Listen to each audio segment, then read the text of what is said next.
Every soldier is taught that surrender keeps you alive. That belief gets people killed. When German troops captured him, pressed a submachine gun into his stomach, and expected fear, he broke the script completely. He laughed. In the next 45 seconds, that single irrational act collapsed. German control left 21 soldiers dead and proved that in war, psychology kills faster than bullets.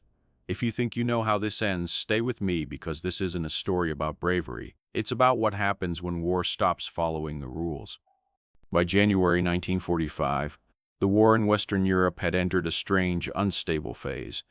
Germany was losing, but it was losing violently. Entire formations were collapsing one day, then counterattacking with desperate intensity the next.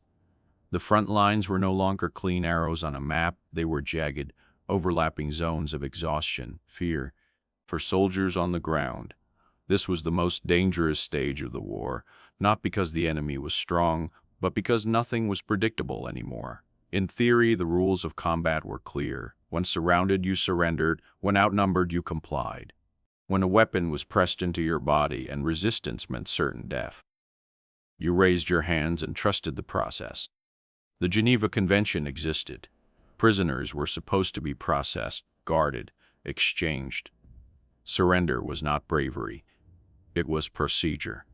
And procedure, soldiers were told, kept you alive.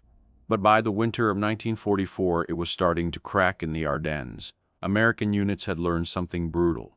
The Germans, especially SS formations, were no longer fighting a professional war. They were fighting a collapsing one. And collapsing systems do not follow rules. They improvise, they panic, they lash out. Entire American units disappeared in the snow. Convoys surrendered and were never seen again. Prisoners who expected processing were lined up in fields instead. Some survived by playing dead. Most did not. Word traveled fast, faster than official reports, faster than command briefings, faster than command. Surrender no longer meant safety, it meant uncertainty, and uncertainty in combat is often worse than death. This was the psychological environment Leonard Funk was operating in, whether he consciously recognized it or not. By this point in the war, Funk was not a reckless man. He was not inexperienced. He had seen plans collapse. He had seen discipline evaporate under pressure. He understood, in a way that only frontline soldiers do, that the battlefield is not governed by morality or fairness. It is governed by momentum and control. On January 29, 1945, Company C of the 508th Parachute Infantry Regiment was ordered to clear a small Belgian village. On paper, it was a routine operation. The German offensive had been broken. Resistance was scattered. Villages were taken house by house, then secured. Nothing about the mission suggested heroics. Nothing suggested history. Earlier that day, Funk's unit had captured dozens of German soldiers. They were tired, cold, disorganized. The Americans were short on manpower, stretched thin across the village. Guards were assigned. The fight moved on. This was how wars were supposed to wind down, slowly, procedurally, safely.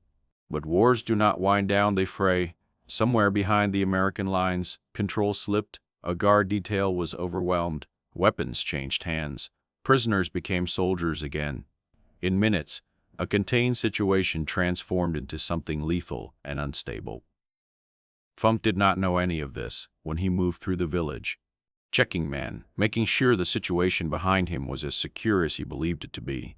That assumption would prove almost fatal. When he rounded the corner of a farmhouse, the war he understood disappeared. In its place was something else entirely: dozens of German soldiers armed, organizing American guards. A scene that made no tactical sense and perfect psychological sense at the same time. Chaos had found a shape. This was not a battlefield confrontation. It was a psychological ambush. The Germans had numbers. They had weapons. They had initiative. What they expected next was simple: compliance, fear, hands raised. A familiar script they had seen hundreds of times before. What they did not expect was disruption, because in moments like this, survival does not belong to the strongest or the best armed. It belongs to whoever controls the next 5 seconds, and Leonard Funk was about to do something that violated every rule he had ever been taught. The German officer stepped forward because that was what officers did when control seemed absolute. Rank mattered, numbers mattered, weapons mattered. The situation, at least on paper, was already decided. 90 armed men, 1 American leader, 4 disarmed guards on their knees. A village still part them off. It was a formality. The NUP 40 pressed into Funk's stomach was not just a weapon. It was a signal, a physical declaration that the next action belonged to the Germans, that the sequence was already written: surrender, disarm, process, eliminate the threat. That was how these encounters usually ended. But war does not collapse in fire. It collapses in expectation. The German officer shouted. The words did not matter. Tone did. Volume did. He was not negotiating. He was enforcing a script, and script only work when both sides agreed to follow them. Funk did not. This is where most historical retellings make a mistake. They frame what happened next as courage or madness. But what occurred in those first seconds was neither. It was something colder and far more dangerous. It was a refusal to acknowledge the authority of the moment. Funk did not raise his hands. He did not freeze. He did not plead. He did not attempt to reason. He did not even try to understand what was being shouted at him. He laughed. Not a quick nervous reaction, not a polite deflection, a sustained, uncontrollable laugh that made no tactical sense and violated every expectation in the space. This was not bravery, it was disruption. In combat psychology, control is fragile. It exists only as long as everyone believes in it. Orders work because they are expected. Weapons intimidate because they are supposed to. Fear is effective because it is anticipated. The moment something happens that does not fit the script, control begins to leak. The German officer did not know what to do with laughter. He knew how to respond to resistance. He knew how to respond to surrender. But this was none of those things. This was a behavior he had no prepared response for. The officer shouted louder. Funk laughed harder. Around them, something subtle began to shift. Not physically, psychologically. Soldiers closest to the scene hesitated. Some glanced at each other. Some smiled despite themselves. The laughter was contagious, not because it was funny, but because it shattered tension. It introduced doubt into a moment that depended on certainty. This was the first crack. Most of the time battles function because people follow patterns. Commands are issued, commands are obeyed. Violence unfolds in expected ways. What Funk did was interrupt that pattern at its most critical point. The German officer hesitated for seconds that felt longer than they were, seconds where he should have fired orders, seconds where the entire situation hung unresolved. Those seconds mattered more than numbers. During that hesitation, Funk made his calculation, not consciously, not mathematically, but instinctively, shaped by months of combat and a recent realization that surrender was survival. He understood something the officer did not. If this moment returned to order, he would die. If it stayed chaotic, he might live. So he leaned into the chaos, still laughing, still appearing compliant. Funk began to move slowly, deliberately toward the weapon slung across his shoulder. This was not a fast motion. It was not aggressive. It was exactly what surrender looked like: a man disarming himself under threat. And that was the second crack. The officer interpreted the movement the way he expected to. The American was finally complying. The script was back on track. The moment was under control again. That assumption was fatal. What Funk was doing was not surrendering. He was repositioning. In close combat, initiative is everything. But, above all, perception matters. Whoever defines what the other side thinks is happening controls the engagement. For a brief window, Funk defined perception. The German saw a prisoner disarming himself. Funk saw an opening measured in heartbeats. This is where training matters, but not in the way it's usually described. Not marksmanship, not tactics. Movements practiced so often they bypass conscious thought. The Thompson submachine gun was not just a weapon. It was familiarity. It was an extension of reflex. When Funk moved, he moved faster than the moment could correct itself. The German officer never had time to adjust his understanding of what was happening. The next, he was dead, and with him died the last illusion of order. The gunfire did not just kill. It redefined the situation instantly. Authority vanished. Leaders collapsed. The men behind the officer were no longer following a plan. They were reacting. Reaction is slower than decision. Funk did not stop because stopping would mean surrendering the initiative he had just stolen. Once violence began, there was no retreat to procedure, no return to negotiation. The situation had crossed a threshold in those seconds. Funk was not fighting 90 men. He was fighting their confusion. He fired again, shouting as he did, not to inspire but to command, to give his men something they desperately needed in that moment. Direction. The guards who had been kneeling moments earlier were no longer prisoners. They were participants again. They grabbed weapons from fallen men. They returned fire control once lost, began to reform around a new center around Funk. This was not heroism unfolding. It was a system collapsing and reforming faster than anyone expected. In less than a minute, the situation had inverted completely. But the most important part of what happened was not the number of bodies in the snow. It was the speed with which they were in control.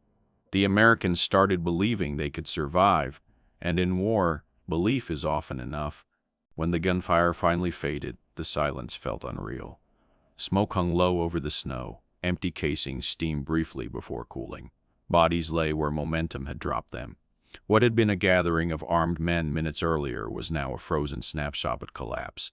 Leonard Funk did not celebrate. No moment of triumph. He stood where the last burst had ended, breathing hard, scanning for movement, doing what experienced soldiers do when violence suddenly stops. He checked for threats. The Germans who remained alive had already decided the fight was over. They dropped their weapons not because they were ordered to, but because their internal calculation had flipped. The moment had passed, the illusion of control was gone, continuing would only increase the cost, so they surrendered again. But this time surrender meant something different. Within minutes, Company C resecured the farmhouse. Reinforcements arrived. Prisoners were reorganized under proper guard. The village of Holzheim was fully cleared. From the outside, it looked like just another chaotic engagement in the closing months of the war. But for the men who witnessed it, something fundamental had changed. Because what they had just seen was not superior fire. It was not clever maneuver. It was not a perfectly executed plan. It was a single decision that ruptured an outcome everyone assumed was inevitable.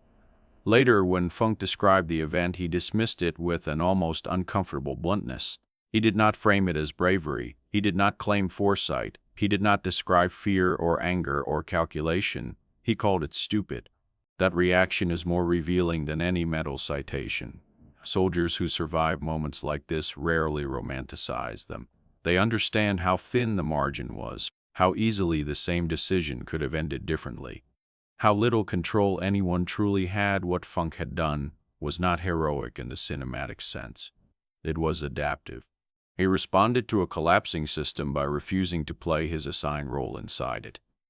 That is the uncomfortable truth beneath the story. The Germans did not lose because Funk was stronger. They lost because their system depended on compliance, and compliance failed at the worst possible moment. Their numbers did not protect them. Their authority did not hold, because authority only exists as long as people recognize it. Once that recognition vanished, the system unraveled faster than anyone expected. This is why the incident at Holzheim spread so quickly through the 82nd Airborne. Not because of the body count, not because of the absurdity of laughter under threat, but because it exposed something soldiers already suspected but rarely articulated, that survival was no longer governed by rules. In earlier phases of the war, discipline and procedure had offered protection. Surrender could be trusted. Captivity followed patterns. There were boundaries. By 1945, those boundaries were dissolving. Units were acting independently. Orders were being interpreted rather than followed. Fear was no longer evenly distributed. In that environment, rigid thinking became dangerous. What Funk demonstrated unintentionally was that survival now belonged to those who could break expectation from it. This was not a lesson taught in manuals. It could not be trained directly. It emerged only under pressure, when instinct overrode doctrine. And it came with a cost. The same adaptability that saved lives could also erode restraint. The same collapse of rules that allowed Funk to survive also enabled atrocities. Once Severn lost legitimacy, it was a symptom. a symptom of a war entering its final, most unstable phase. This is why the event mattered beyond one village, beyond one man. It revealed that by the end of World War II in Europe, victory and survival were no longer governed by strength alone, but by perception, timing, and psychological leverage. The side that could impose order in seconds won, the side that hesitated lost. In that sense, Leonard Funk did not win because he laughed. He won because laughter shattered certainty, because for a brief moment everyone involved lost their footing. And when the world reassembled itself, it did so around a new center of control. That is how battles turn. Not always through strategy, not always through numbers. Sometimes through a single action that forces everyone to rethink what they thought they knew. To understand why what happened at Holzheim was even possible, you have to understand what the war had become by early 1945. This was no longer a conflict governed by momentum and expansion. Germany was retreating everywhere. Fuel was scarce, communications were unreliable. Units were understrength, overextended. Orders arrived late, if they arrived at all. Commanders improvised constantly. The war was ending, but it was ending badly. In these conditions, the structures that normally regulate violence begin to erode. Professional distance collapses. The distinction between front line and rear area blurs. And every encounter carries the risk of spiraling out of control.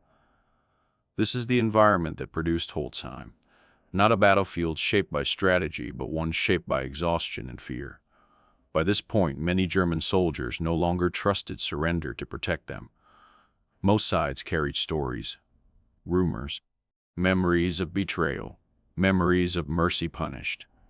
The Geneva Convention still existed on paper. On the ground, belief in it was fading. When systems lose credibility, individuals begin to act on instinct instead of doctrine.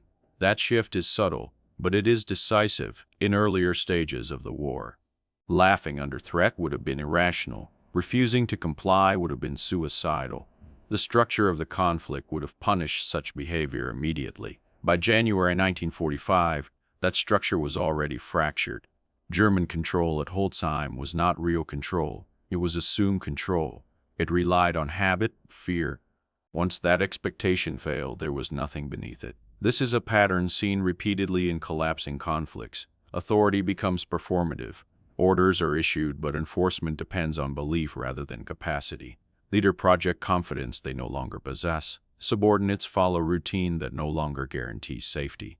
Under those conditions, the most dangerous thing a person can do is behave unexpectedly. That danger cuts both ways. For the Germans at Holzheim, Funk's behavior destroyed their psychological advantage faster than any weapon could have. For Funk himself, the same behavior carried an enormous risk. Had even one soldier reacted faster, had even one finger tightened on a trigger sooner, the story would have ended in seconds. The margin was microscopic. This is why attempts to reduce the incident to courage or fear miss the point. What happened was a collision between a collapsing system and an individual capable of acting outside it. That does not make the individual heroic by default. It makes him adaptive. Adaptation is morally neutral.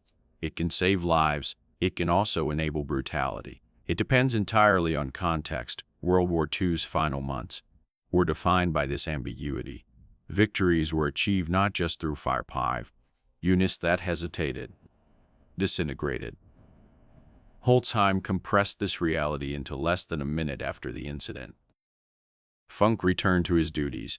There was no pause for reflection, no time to process what had happened.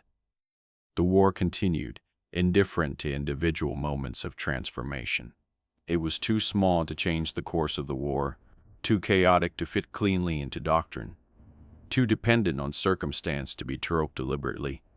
And yet it captured something essential about how wars actually end, not with clean victories, but with systems failing faster than people can adapt to them. In that sense, Leonard Funk was not an anomaly. He was an early indicator, an example of how survival in the final phase of a conflict no longer depends on playing by the rules, because the rules themselves are dissolving. This is why similar stories appear again and again near the end of wars. Not because soldiers suddenly become braver, but because structure disappears. When structure disappears, moments matter more than plans, seconds matter more than numbers, and decisions matter more than doctrine. Holtheim did not prove that laughter wins battles. It proved something far more unsettling, that once a war enters its terminal phase, survival belongs to those who can sense when the old logic no longer applies and act before a new one forms. Moments like Holtheim do not echo the way movies suggest they do. There is no lingering soundtrack, no slow-motion aftermath, no sudden transformation of the man at the center of it all. When the shooting stops, reality returns quickly, and it returns without ceremony. For Leonard Funk, the war did not pause to acknowledge the event. Orders continued. Positions needed securing. Men needed moving. The machinery of combat rolled forward, indifferent to the psychological rupture that had just occurred. That indifference is important because it reveals a truth most war stories avoid. Singular moments of extreme action rarely reshape the people who perform them. More often they are absorbed, compartmentalized, and buried beneath the weight of what comes next. Funk did not emerge from Holtheim with a new identity. He did not begin speaking differently. He did not reference the incident as a defining moment. To him it was a reaction to an impossible situation. That response was not unusual among veterans. War trains people to nana and the abnormal, to accept that survival sometimes depends on actions that would make no sense anywhere else. Once the danger passes, those actions are sealed off, stored away, and rarely revisited. This is why Funk's later life appears almost deliberately unremarkable. He did not write memoirs, he did not tour lecture halls, he did not seek recognition. He took a desk job, he processed paperwork, he helped other veterans navigate a system that was often slow, impersonal, and unforgiving. The contrast is striking. A man capable of extreme violence under pressure, choosing a life defined by routine and administration. Not because he lacked ambition, but because routine restored structure, and structure after years of chaos is its own form of relief. This quiet return to normalcy complicates the story. It challenges the idea that extreme acts permanently redefine identity. Instead, it suggests that humans are capable of extraordinary adaptation without being consumed by it. The medals Funk received tell one version of the story. They list actions, outcomes, and formal recognition. They freeze moments into citations and statistics, but they do not capture what it feels like to carry those moments forward. Funk rarely spoke about Holtheim. When pressed, he deflected not out of modesty, but because there was nothing left to explain.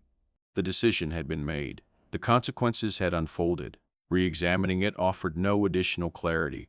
For him, the event did not demand meaning. It had already served its purpose. This is where many interpretations go wrong. They attempt to extract universal lessons for moments that were never meant to be instructional. They turn adaptation into virtue, but war does not reward virtue, it rewards effectiveness. What Funk did worked, that does not mean it would work again. It does not mean it should be repeated. It means that in one narrow window, under one specific set of conditions, an unexpected action deparver. That is not a strategy, it is an outcome. The danger in romanticizing such outcomes is that it obscures how fragile they are. For every Leonard Funk, there are countless others who made similar decisions and did not survive.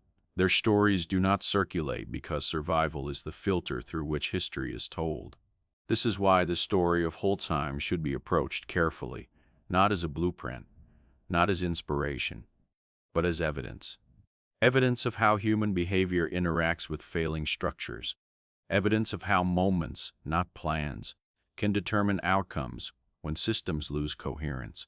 Evidence that the difference between life and death can sometimes hinge on whether expectation holds for just a few seconds longer.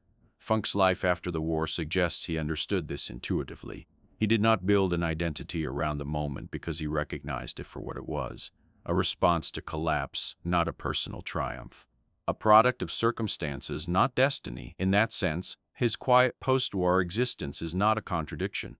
It is a continuation, a return to structure after chaos. The paperwork he processed mattered because it restored order. The bureaucracy he navigated mattered because it replaced improvisation with rules. Helping veterans mattered because it acknowledged that survival does not end when the fighting stops. Whole time was a moment when rules failed. The rest of Funk's life was spent inside systems designed to prevent that kind of failure from happening again. That may be the most overlooked part of the story. Stories like Whole Time endure not because they are rare, but because they are uncomfortable. They resist simple lessons. They refuse to sit neatly inside moral categories. They challenge the stories people prefer to tell themselves about control, preparation, and safety.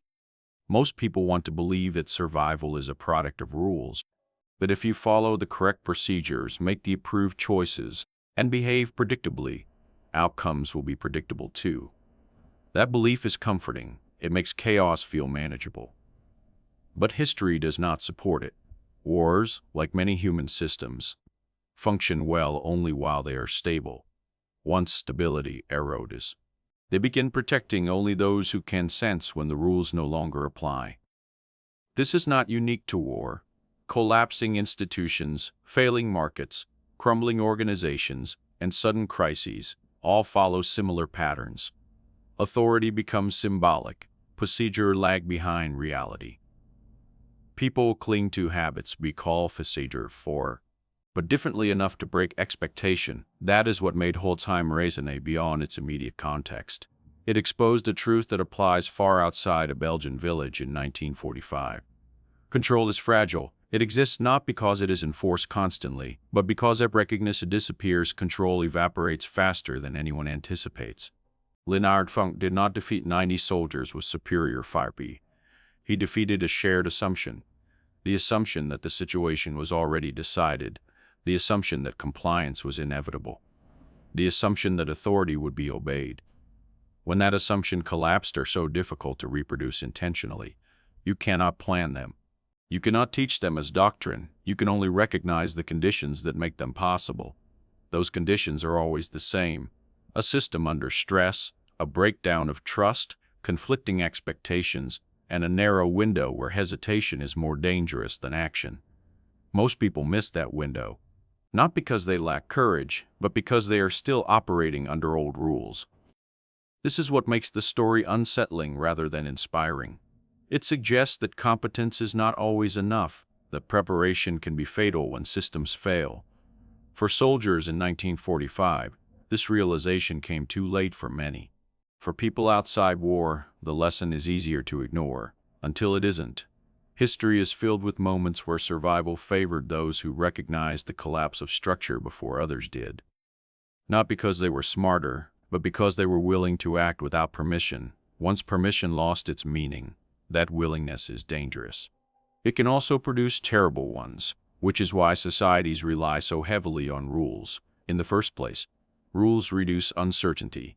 They limit improvisation. They make behavior predictable. They prevent the very kind of chaos that made Whole Time possible. But rules only work when they are backed by legitimacy. And rituals cannot stop violence. Leonard Funk did not set out to challenge a system. He reacted to one that had already failed. His laughter did not create chaos. It revealed it. That distinction matters because it shifts the story away from individual greatness and toward systemic fragility. It was a moment when a collapsing system met someone who refused to behave as expected. That collision produced a result that still feels implausible decades later. Not because it was miraculous, but because it exposed how thin the line between control and collapse really is. There's a temptation to turn stories like this into comfort. To say that courage always wins, that bravery defeats numbers, that the right action will be rewarded in the end. These are the narratives people prefer because they restore order to something that was never orderly. But Whole Time refuses to cooperate with that framing. Leonard Funk did not win because he was destined to. He did not survive because the universe rewarded his character. He survived because in one unstable moment he acted in a way that the collapsing system around him could not process fast enough. That is not reassurance. That is a warning. It suggests that survival in extreme conditions is not governed by fairness or morality, but by timing, perception, and the ability to sense when the rules have stopped working. This is not how people want to understand history. They want cause and effect. They want linear explanations. They want lessons messier. For every story like Funk's, there are countless others where unexpected behavior led to immediate death. History remembers the survivors not because their choices were universally correct, but because they happened to intersect with failure at the right moment. That does not diminish what happened. It contextualizes it. It is an environment you endure. By 1945, that environment had become unstable enough that survival depended less on following doctrine and more on recognizing its limits. The men who lived were not always the strongest or the bravest. Often they were the ones who sensed the shift first, the shift from order to improvisation, from structure to reaction, from rules to moments. Leonard Funk did not laugh because laughter was powerful. He laughed because the world in front of him no longer made sense, and in that confusion, he found a narrow opening where control briefly changed hands. That opening lasted less than a minute. Then it closed. The village fell silent. Paperwork replaced gunfire. Metals replaced bullets. Life resumed its shape. What remains is not a formula, but a question. How many moments like this pass unnoticed because no one survives them? How many systems appear solid until they are tested in ways they were never designed to withstand? And how often do people mistake obedience for safety, long after safety has stopped being guaranteed? Holtzheim does not answer these questions. It shows that when systems fail, outcomes are decided not by ideals, but by those who recognize failure fastest. Not by those who follow rules best, but by those who sense when the rules have lost their authority. That is not a lesson meant to inspire. It is meant to unsettle. Because if it is true in war, it is true anywhere structure collapses. And that may be the most uncomfortable part of the story. Stories like this aren't meant to inspire. They're meant to make you think. If you want more true World War II stories that break the myths instead of repeating them, subscribe to the channel. History gets uncomfortable when you look closely.